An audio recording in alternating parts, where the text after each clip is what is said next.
박경미 전 의원이 이번 선거가 끝난 후 청와대의 교육비서관으로 임명이 됐습니다. 그런데 논란이 있습니다. 박경미 신임 비서관이 지난해 11월 본인의 유튜브 채널을 통해 베토벤의 피아노 소나타 월광을 연주하며 월광이 문재인 대통령의 성정을 닮았다. 문재인 정부의 피날레가 월광 소나타의 화려한 사막장처럼 감동을 남길 것이다. 라고 발언을 한 게 지금 논란이 되고 있습니다.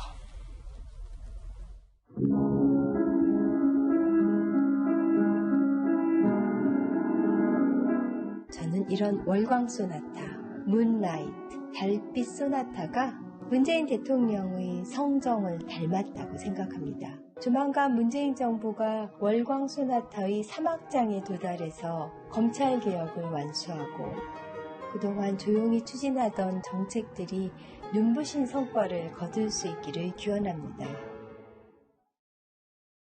이게 이재명 기자, 박경미 의원 저도 알긴 합니다만 이번 선거에서 또 아쉽게 낙선을 했잖아요. 바로 이제 교육비서관으로 간 것이 상당히 좀 이례적인 인사라는 얘기가 나오고 있는데 요 월광 소나타를 연주하면서 대통령에게 헌정하는 듯한 발언이 함께 기사화되고 있는 이유가 뭘까요? 그 당시에 논란이 좀 됐었죠. 물론 이제 여당 국회의원이 대통령에 대해서 칭찬하고 이런 거 어떻게 보면 당연할 수 있는데 좀 낯뜨거운 거 아니냐 이런 얘기도 있었고 사실은 이제 물론 입법부라는 건 기본적으로 행정부를 견제 감시하는 게 본령이죠. 그러다 보니까 이제 지적도 있었지만 그걸 굳이 아주 정색을 하고 비판할 건 사실 아닌 것 같고요. 그리고 전직 의원들이 비서관 가는 일도 그렇게 이례적이다라고 볼 수는 없죠. 이전 정부에서도 자주 있었던 일이고 어떻게 보면 입법부 행정부가 서로 왔다 갔다 하면서 서로의 전문성을 더 활용할 수 있다면 참 나쁘지 않다. 그런 점에서 교육을 전공했던 박경미 의원이 전 의원이죠. 교육비서관 하는 건 나쁘지 않은데 오히려 저는 그 문제보다는 사실은 그 이전에 2016년도 민주당의 비례표 1번으로 박경미 전 의원이 이제 당선이 됐었는데 당시에 몇 차례에 걸쳐서 어떤 언론 같은 4차례에 걸쳐서 석사학위 논문을 제자들의 석사 논문을 위조라고 하는 건 뭐하죠? 표절하는 거 아니냐 이런 논란이 있었었죠. 그런 거에 대해서 오히려 명쾌한 해명이 없는 상태에서 교육비서관을 가는 건 약간 문제가 있다. 오히려 그 점을 더 지적하고 싶습니다. 물론 일단은 그 의혹 수준에서 정말로 그게 사실인지 여부는 좀 더 따져봐야 한다는 말씀도 드리는데 박 대변인께서 청와대에 계셨잖아요. 이재명 기자는 사실은 또 이건 월광 소나타 연주는 그럴 수 있다라고 말씀해 주시긴 했지만 그때도 그랬던 분이 계셨습니까?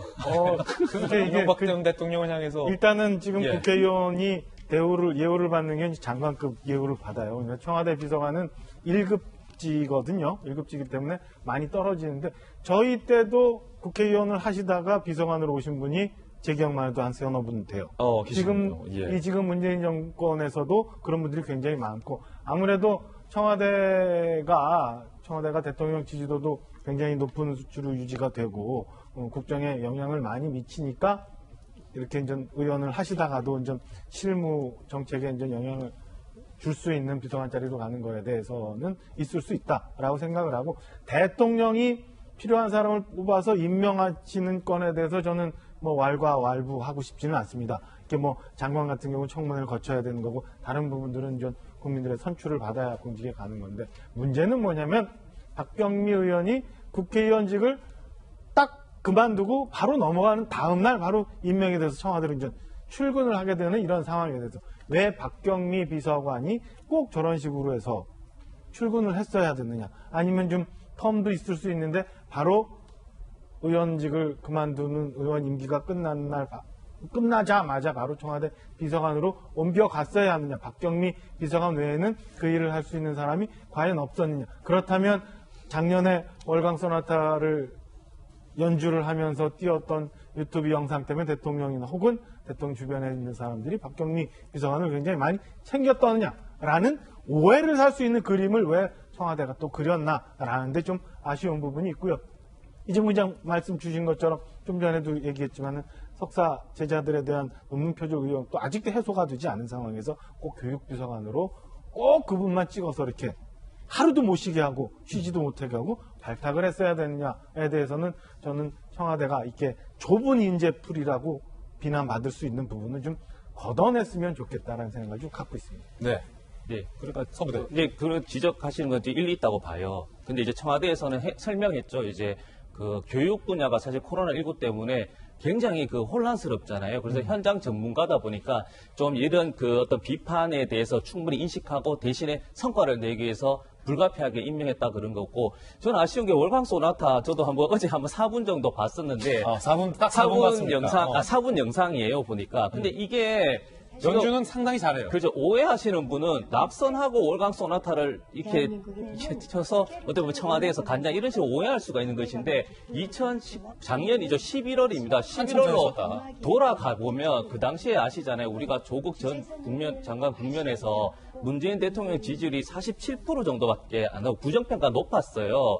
그 당시에서는 어떤 배경으로 월광 소나타를 했냐고 그 당시 의원이시죠. 한번 들어보니까 임기가 이제 2년 6개월 반 지났기 때문에 월광 소나타처럼 3장인데 1, 2장에 좋았다가 나빴다가 하는 것처럼 문재인 정부도 처음 했던 그 그 남북한의 관계에서 좋았던 상황이 있었는데 지금은 너무 힘들고, 그래서 이제 3장 마지막처럼 좀 더 성과를 내야 되겠다라는 그런 의미에서 한 것이지, 월광 소나타를 친 박경미 전 의원이 청와대 갔다 이렇게 제목을 뽑는 건 좀 부적절하다라는 거죠. 예. 예.